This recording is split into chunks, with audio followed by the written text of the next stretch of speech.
So what do you do when your complex PTSD leaves you feeling incredibly angry, even though you know you're safe right now? It's a great question that someone asked me on this video, and I'm going to answer it for you right now. Start with healing one trigger at a time. You can do this. Hi, I'm Tamara Ridge, licensed marriage and family therapist and complex PTSD survivor. What do we do when we know in our brain that we're safe right now, but there's overwhelming angry energy coming up for us? Good question, and it's really common. And I'll tell you the reason that it happens is because energy in our body stays there, building up over time. So much energy gets built up that it has to go somewhere. And usually when we have too much energy in our body, it comes out in a couple of ways. It will either come out as depression, which is anger turned toward ourselves, lots of crying, or anger expressed outward. Now, anger for complex PTSD survivors is usually a sign that you've had a need that hasn't been met for a really long time, which makes sense if we look at a trigger inside a ball of reinforcements that have happened over years, decades of our lives. There's something else I want you to know about that, is when we were a kid, if we were hurt, that is a position that feels vulnerable and really scary. And if we were hurt by an adult who was angry, we learn in our subconscious mind that that angry position is more powerful than the vulnerable position of sticking with our feelings and admitting that we're really scared. Think about it, you hold it in your body while you exercise.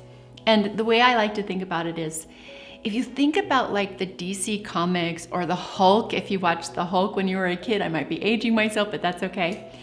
Like when a character got really angry, their anger would like stomp the ground, and that stomping of the ground would make cracks that would like break the whole earth.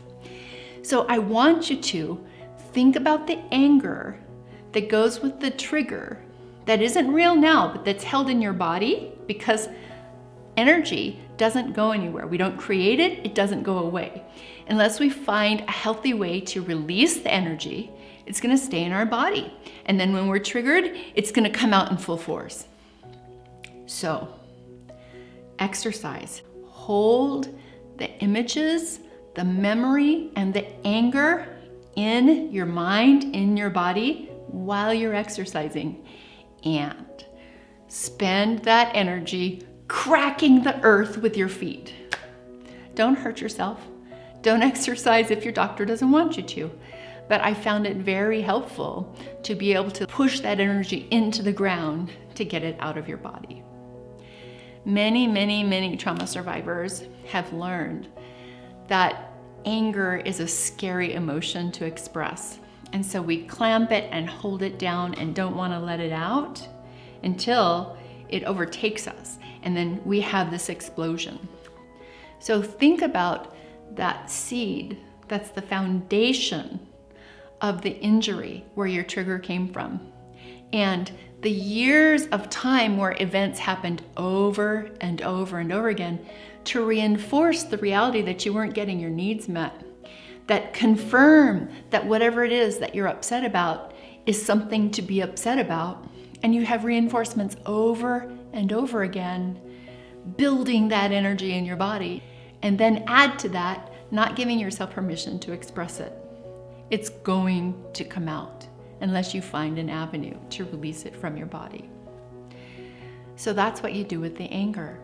I've said this in other videos and I'll say it now. There's two parts to healing trauma.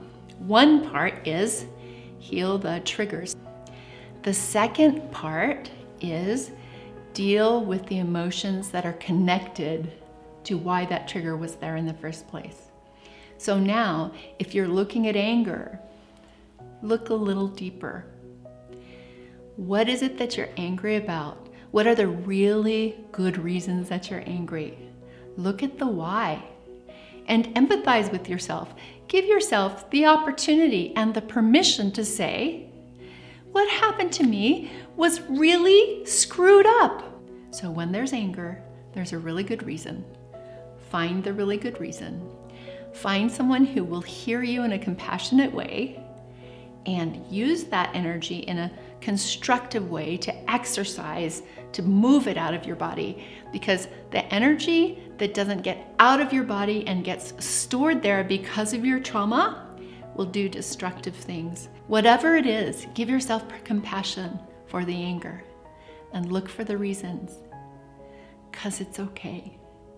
It's fine to be angry. You've got good reasons for feeling that. So let yourself feel it. Find healthy outlets. Thanks for watching. I'll see you next time.